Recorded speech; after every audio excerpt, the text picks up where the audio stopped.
Alkisah, hiduplah seorang pemuda Madinah yang pekerjaannya sebagai penggali kubur. Selain dia bertugas menggali kubur ketika ada warga yang meninggal dunia, dia juga sering mencuri barang-barang berharga yang dikuburkan bersama jenazah. Pencurian ini dilakukan ketika keluarga jenazah pergi meninggalkan areal pekuburan. Setelah ditimbun tanah, dia gali kembali kuburan itu demi bisa mengambil barang berharga yang ikut dikuburkan bersama jenazah. Bahkan dia juga akan mengambil kain kafan jenazah jika dianggap kain kafan itu berharga. Pada suatu hari, ada seorang gadis di Madinah yang meninggal dunia. Gadis ini terkenal dengan kecantikannya yang luar biasa di kota itu. Di samping kecantikannya itu, gadis ini juga sangat solehah dan pandai menjaga diri. Semasa hidupnya, banyak laki-laki yang naksir dengan gadis cantik ini. Suatu hari, ketika gadis ini meninggal dunia, si pemuda penggali kubur ini memulai aksi bejatnya. Begitu suasana pemakaman sudah sepi, dia menggali kembali kuburan gadis itu. Pertama-tama, dia ambil kain kafannya. Pada saat membuka semua kain kafan si gadis, maka terlihatlah kecantikan wajah dan tubuh dari gadis itu, hingga membuat mata si pemuda terpesona karena melihat begitu indahnya tubuh jenazah si gadis. Tanpa berpikir panjang, pemuda penggali kubur itu pun langsung melampiaskan syahwat bejatnya kepada jenazah gadis tersebut. Setelah itu, pemuda ini menutup kembali kuburan itu dan pulang ke rumahnya.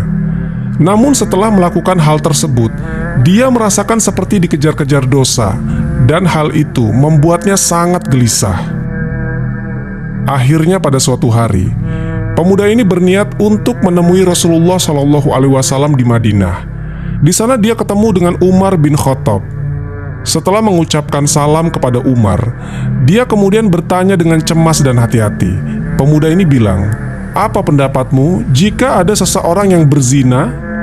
Kemudian dengan tegas Umar menjawab, "Jika dia sudah menikah, dia harus dirajam sampai mati. Jika belum pernah menikah, maka akan dicambuk 100 kali dan diusir dari kampung selama 1 tahun." Lalu pemuda ini bertanya lagi, "Lalu bagaimana jika ada orang yang menzinahi mayat dan orang itu belum menikah?" Umar pun terdiam mendengarnya.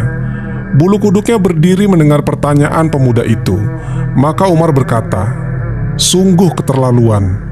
Aku tak bisa membayangkan sebesar apa dosanya orang itu. Memangnya siapa yang berani melakukan perbuatan keji seperti itu?" Sambil gemetaran, pemuda ini menjawab, "Wahai Umar, aku sendiri yang melakukannya. Apakah Allah masih mau mengampuni perbuatanku ini?"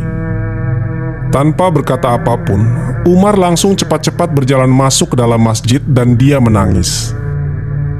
Rasulullah SAW yang ada di dalam masjid itu heran melihat Umar yang tiba-tiba menangis. Kemudian Rasulullah SAW bertanya kepada Umar apa yang membuat dirinya sampai bersedih seperti itu. Umar menjawab, "Wahai Rasulullah, di luar ada seorang pemuda yang membuat bulu kudukku berdiri, dan dia ingin bertobat dari dosa-dosanya." Utsman bin Hasan bin Ahmad bin Asyakir Al-Khawbawi dalam kitabnya yang berjudul Duratun Nasihin menceritakan, selanjutnya Rasulullah SAW memerintahkan Umar bin Khattab untuk menyuruh pemuda itu masuk ke dalam masjid. Setelah masuk, Rasulullah SAW melihat pemuda ini nangis terseduh-seduh. Kemudian Rasulullah pun bertanya, "Wahai anak muda, kenapa engkau menangis?" Pemuda itu menjawab, "Ya Rasulullah, aku ini terlalu banyak dosa. Aku takut jika Allah akan marah besar kepadaku."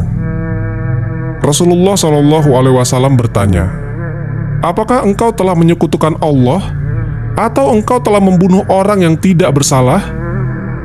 Si pemuda menjawab, "Tidak ya Rasul, aku tak pernah melakukan kedua hal itu." Rasulullah SAW berusaha menghibur anak muda itu. "Ketahuilah anak muda, Allah akan mengampuni dosa-dosamu sekalipun dosamu sebesar 7 lipat langit dan bumi. Apakah dosamu sebesar Ummul Kursi?" Si pemuda menjawab, "Bahkan lebih besar dari itu ya Rasul." Rasulullah SAW bertanya, apakah dosamu sebesar arsy?" Sambil menangis, pemuda itu menjawab, "Kukira lebih besar dari itu ya Rasul."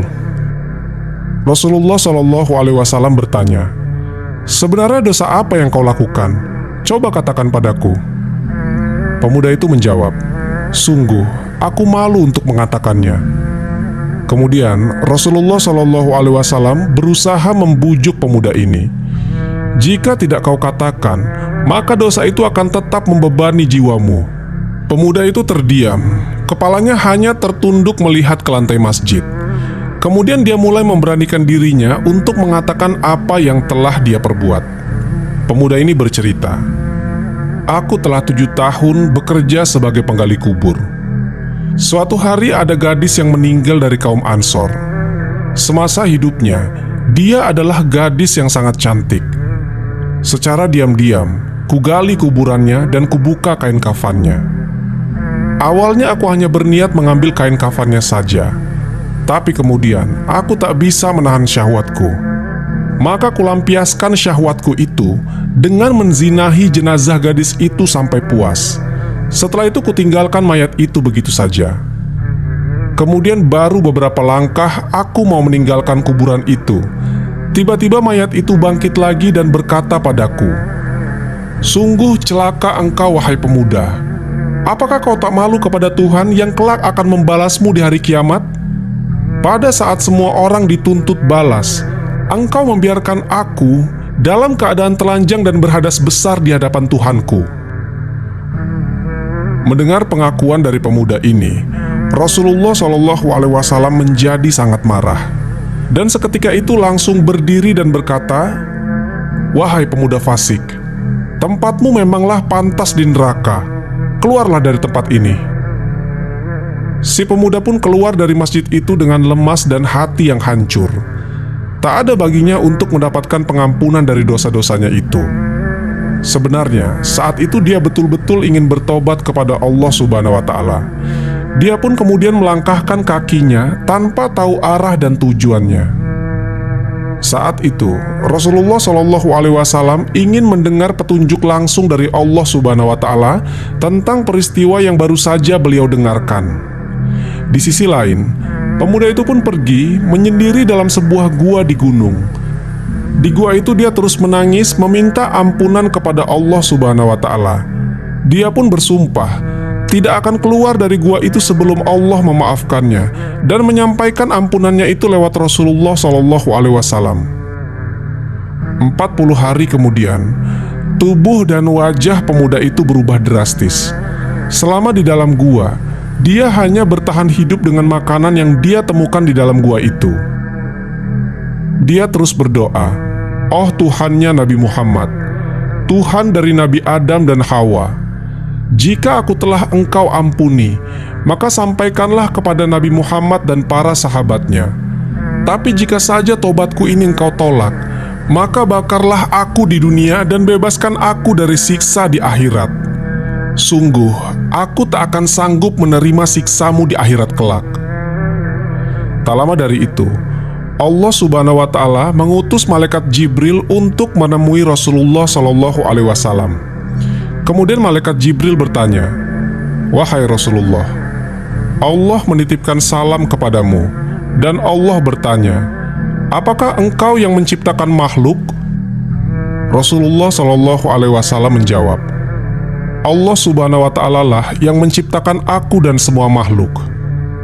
Jibril berkata, "Apakah engkau yang memberi rezeki kepada mereka?" Rasulullah SAW menjawab, "Tidak, hanya Allah yang mampu memberikan rezeki kepada makhluknya." Malaikat Jibril bertanya, "Maka, apakah engkau yang menerima taubat mereka? Atau engkau yang menghukum mereka atas dosa-dosa mereka?" Rasulullah SAW menjawab, "Maha suci Allah yang maha memberi pengampunan." Malaikat Jibril berkata, "Wahai Rasulullah, Allah berfirman, maafkanlah hambaku karena Allah telah mengampuninya."